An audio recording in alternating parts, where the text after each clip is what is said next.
Okay. ਅੱਛਾ ਭਾਈਜਾਨ, ਆਪਣਾ ਨਾਮ ਕੀ ਹੈ? मोहम्मद उमेर। ਮੁਹੰਮਦ उमेर। ਉਮੈਰ।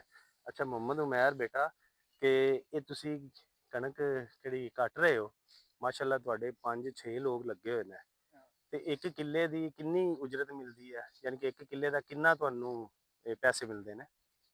कणक मिलती है। ਕਣਕ ਮਿਲਦੀ ਹੈ, ਕਿੰਨੀ ਮਿਲਦੀ ਹੈ ਕਣਕ? 4 मन। 4 ਮਣ ਤੱਕ ਮਿਲਦੀ ਹੈ, ਯਾਨੀ ਕਿ ਹੁਣ ਰੇਟ ਜਿਹੜਾ ਨਿਕਲਿਆ 2500 ਹੈ, हाँ। ਤੇ 10,000 ਮਿਲਦਾ ਹੈ। 10,000 ਹੀ ਹੋ ਗਿਆ ਨਾ? हाँ जी। ਤੇ 10,000 ਕਿੰਨੇ ਦਿਨਾਂ 'ਚ ਤੁਹਾਡਾ ਬਣਦਾ? 2 दिन की। 2 ਦਿਨਾਂ 'ਚ? ਤੇ ਬੰਦੇ ਤੁਸੀਂ 5 ਹੋ ਕਿ 6 ਹੋ? 5। 5 ਬੰਦੇ ਹੋ, ਤੇ ਸਿਰਫ ਇਹ ਕੱਟ ਕੇ ਤੇ ਰੱਖ ਦਿੰਦੇ ਹੋ ਕਿ ਬਾਕੀ ਹੋਰ ਵੀ ਤੁਹਾਡਾ ਕੋਈ ਸਿਸਟਮ ਹੁੰਦਾ ਹੈ? बनने नहीं। ਅੱਛਾ, ਬਣਦੇ ਵੀ ਹੋ, ਹੋਰ ਉਹ ਥ੍ਰੈਸ਼ਰ ਤੱਕ ਲਿਜਾਣਾ ਜਾਂ ਉਹ ਹੋਰ ਬੰਦਿਆਂ ਦਾ ਕੰਮ ਹੈ?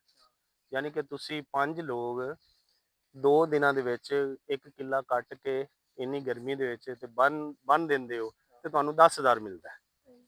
ਤੇ 5 ਬੰਦਿਆਂ ਦਾ 10,000, ਯਾਨੀ ਕਿ ਤੁਹਾਨੂੰ ਉਹ 1000 ਰੁਪਇਆ ਦਿਹਾੜੀ ਪੈ ਗਈ। ਇਹ ਤਾਂ ਸੀਜ਼ਨ ਚੱਲ ਰਿਹਾ, ਤੇ ਸੀਜ਼ਨ ਦੇ ਵਿੱਚ 1000 ਰੁਪਇਆ ਦਿਹਾੜੀ ਹੈ, ਔਰ ਇੰਨੀ ਗਰਮੀ ਦੇ ਵਿੱਚ 1000 ਰੁਪਏ ਦੇ ਵਿੱਚ ਕੰਮ ਕਰਨਾ ਬੜਾ ਮੁਸ਼ਕਿਲ ਹੈ।